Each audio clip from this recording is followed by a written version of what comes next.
Hey Brew Crew, welcome back to my top 100 board games of all time. We're now moving into the top half of the list, and at this point, the differences between the games get a lot more interesting and a lot more nuanced. What separates these entries is how they ask you to think and how they make you feel. The systems that they use, the trade-offs they create, and the kind of tension that they bring to the table. All right, let's jump right in with number 50. 50. Number 50 is The Crew Mission Deep Sea. This is a cooperative trick-taking game, which probably wouldn't catch your attention now, but when The Crew Quest for Planet 9 originally came out, it was still a pretty novel idea. And I do want to sort of clarify right up front that I have The Crew Mission Deep Sea on the list officially, but if we only had the original, it would still probably be in this spot. As far as gameplay goes, each player has a hand of numbered cards in different suits, and like a standard trick-taking game, players must follow the suit if they can, with the highest card of the led suit winning the trick. What changes everything is that each mission assigns specific objectives.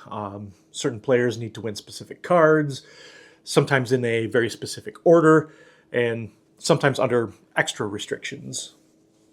Communication is extremely limited. You can share one piece of information about one card in your hand, and even that has to follow very strict rules. So most of the game becomes about reading the intention through card play.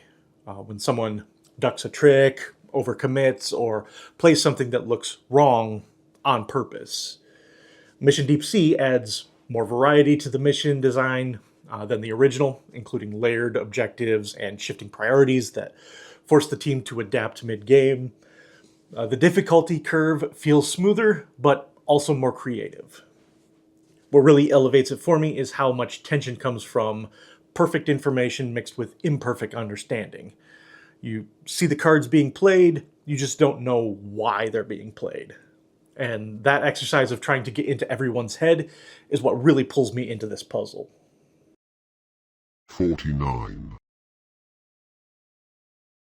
Number 49 is Distilled. Distilled is a push-your-luck engine builder disguised as a very friendly thematic experience. On your turn, you are acquiring ingredients, upgrading your distillery, hiring specialists, and then distilling spirits by drawing cards from a personal deck.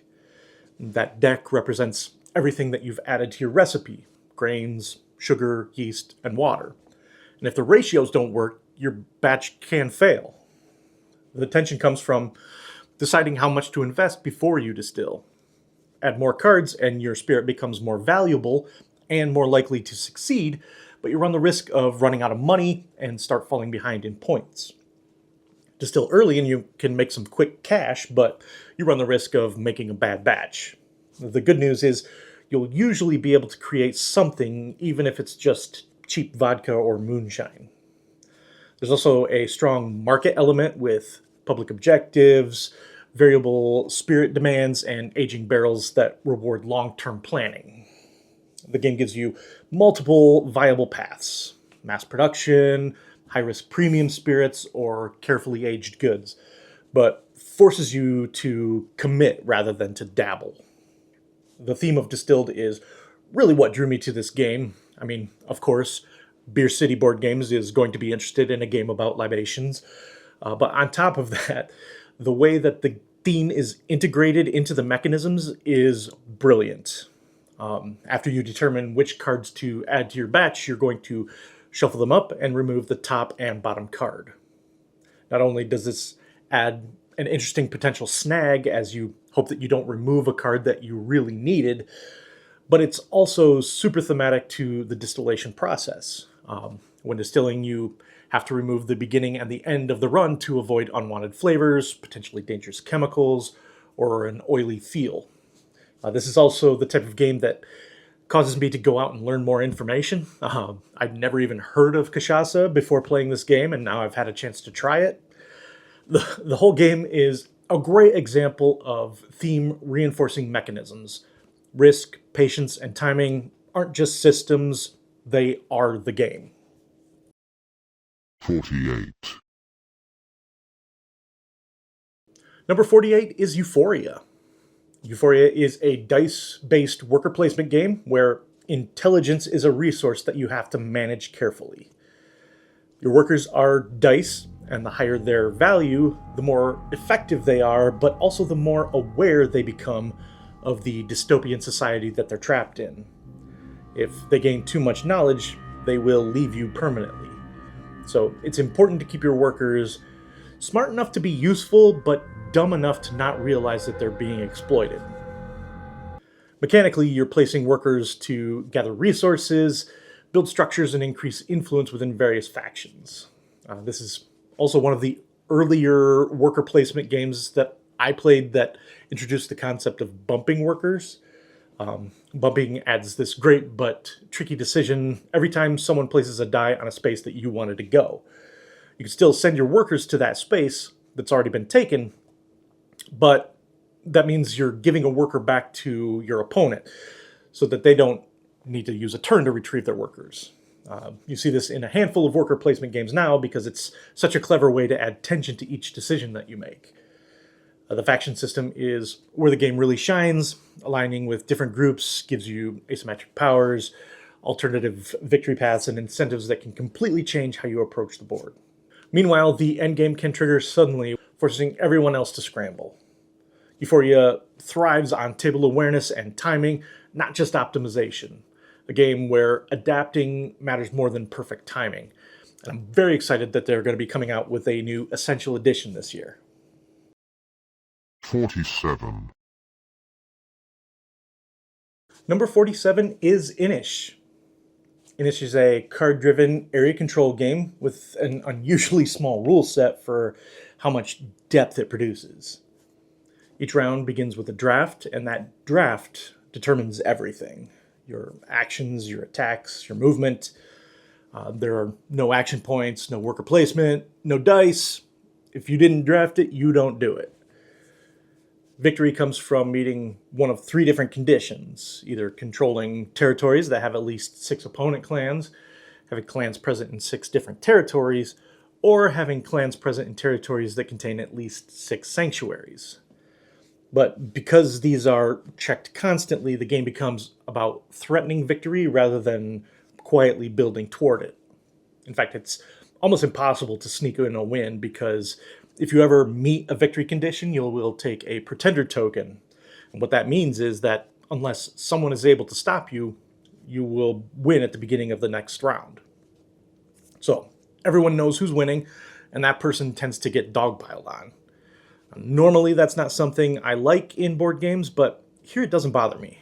I will say that playing by the base game rules, this can occasionally cause the game to go on for a long time, which is why I recommend playing with the Seasons of Inish expansion that adds rules to speed up the end of the game just a little bit. It still feels like a full and proper game of Inish, in my opinion. It just helps avoid the constant stalemates. I'll admit that this game takes some getting used to. It's not your typical eliminate the competition style troops on a map game. Inish rewards foresight, restraint, and knowing when not to act, which is rare and refreshing in a game that is this confrontational. 46. Number 46 is Endeavor Deep Sea. This is a tile-laying, engine-building game centered on exploration and institutional growth. Each player builds an organization by recruiting specialists, upgrading tracks, and expanding a shared ocean map. The map itself is layered with different depths, unlocking new actions, bonuses, and scoring opportunities. What makes this design really stand out is how the actions scale. As your organization improves, the same actions become more powerful. Not because they generate more stuff automatically, but because you unlock the ability to use them more efficiently by moving up one of the 4 action tracks. These tracks give you access to more actions, allow you to refresh more actions that have already been taken, and let you send your submarine farther and deeper into the ocean to explore. There's also a strong shared infrastructure element. Exploring new regions benefits everyone, but positioning yourself to take advantage of That exploration is really where the strategy is. The game also has, I believe it's 10 different scenarios that you can play, each with its own unique setup and scoring objectives. And there's also a cooperative scenario as well if you really enjoy co-op games. This variability helps keep the game feeling fresh. It's a game about measured expansion, not explosive turns, and it rewards players who pay attention to timing and synergy rather than raw output.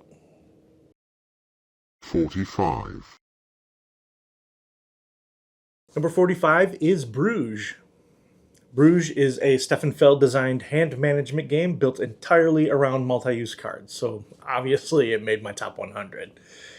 Every card can be used in several different ways, as a character with a special ability, as a building, as money, or as protection against disasters that are going to happen. The catch is that once you commit a card to one use, it is gone for the others. The dice determine which colors are active each round, creating mild randomness that forces players to stay flexible. You're deciding whether to deploy something now, save it for later, or convert it into immediate value.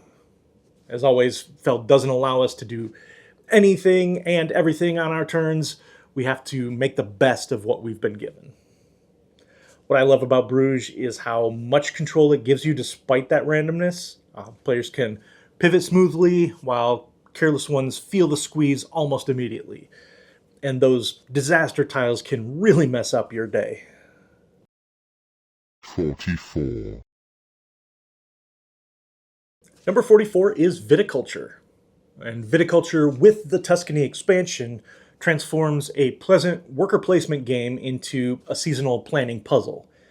Instead of taking all of your actions in one phase, actions are spread out across an entire year of seasons. You have to decide not only what you want to do, but when you're willing to commit your workers. If you send out all of your workers in spring, you won't have any left to send out in summer or fall. The expanded board adds area control, variable structures, and alternate paths to victory. A fair warning, though, this game can be a little bit more cutthroat than it appears. On the surface, it looks like an inviting, serene, pastoral setting where you'll be harvesting grapes and making wine. Under the surface, though, there can be some shady dealings and sabotage through the use of the different season cards and specialists. What really works here is how intuitive the game systems are. It's relatively easy to teach, and players can feel their vineyard evolving over time through upgrades and infrastructure. We do have the Viticulture World expansion as well, but for me, I really enjoy just playing the base game with the Tuscany expansion. 43. Number 43 is For Sale. For Sale is a two-phase auction and valuation game that wastes absolutely no time. In the first phase, players bid money to acquire properties with a traditional auction, creating constant pressure to overpay or bow out early. And then in the second phase, those properties are played face down in a blind bid to compete for checks of varying values. The brilliance is in how the game flips incentives. Winning auctions doesn't matter if you can't convert those properties into cash later. Likewise, playing a strong property too early can waste its potential. It's a super fast game. We often play it multiple times whenever it hits the table. It's also incredibly easy to teach. High numbers good, low numbers bad. This is a game that regularly hits the table when I'm playing with new gamers or folks who don't play big, heavy strategy games. 42. Number 42 is Kingsburg. Kingsburg is a dice-driven worker placement game with a strong emphasis on mitigation and planning. In fact, it was one of the very first dice worker placement games that I ever played, and I still love it. Each round, players roll dice and assign them to advisors, competing for bonuses, resources, and upgrades. Higher value spots are powerful, but competition can force you into less optimal placements. You also need to pay very close attention to what your opponents rolled, because if you see that they could place on a spot that you need to either get there first or have a backup plan. The building system lets you construct structures that will provide ongoing abilities, defensive strength or endgame points, while periodic invasions will test how well you've prepared. Kingsburg succeeds by making luck manageable. Dice matter, but smart players can adapt through turn order, bonuses, and long-term strategy. It's structured, approachable, and consistently engaging. We do have the old version, along with the To Forge a Realm expansion, but we've also played the second edition, and I think that is still a very good game. I personally prefer the look of the old version myself. 41. And number 41 is Calimala. Calimala is a shared action timing-based Euro that rewards players who understand when to score more than how much to score. Actions are placed into a shared board, and when certain spaces fill up, they trigger scoring for multiple categories. That means every placement advances the game for everyone, whether they are ready for it or not. You're managing influence across multiple guilds, upgrading abilities, and jockeying for position, but you rarely control the pace completely. Instead, you're trying to anticipate when others will force scoring and prepare accordingly. The interaction is constant but indirect, and the tension comes from knowing that a single placement can really change the state of the game. I am a fan of several games designed by Fabio Lopiano, and a lot of that is due to the clever way that he implements positive player interaction in his games. I can take an action that gives me something great, but it will often end up giving you something good as well. It's a sharp, demanding design that rewards awareness and timing. All right, folks, there's my numbers 50 to 41. As I look back on this section of the list, if all of the games that are going to follow didn't exist and I could only have these 10 games, I would still be a very happy gamer. If you enjoyed this segment of my Top 100, or if you are looking for more board game related content, make sure to like, hype, and subscribe to the channel. Our community is really growing lately, and it's been so great to see, and we have so much more content planned for you all. But that's it for today. We will see you next time, and until then, let's get another round for the table.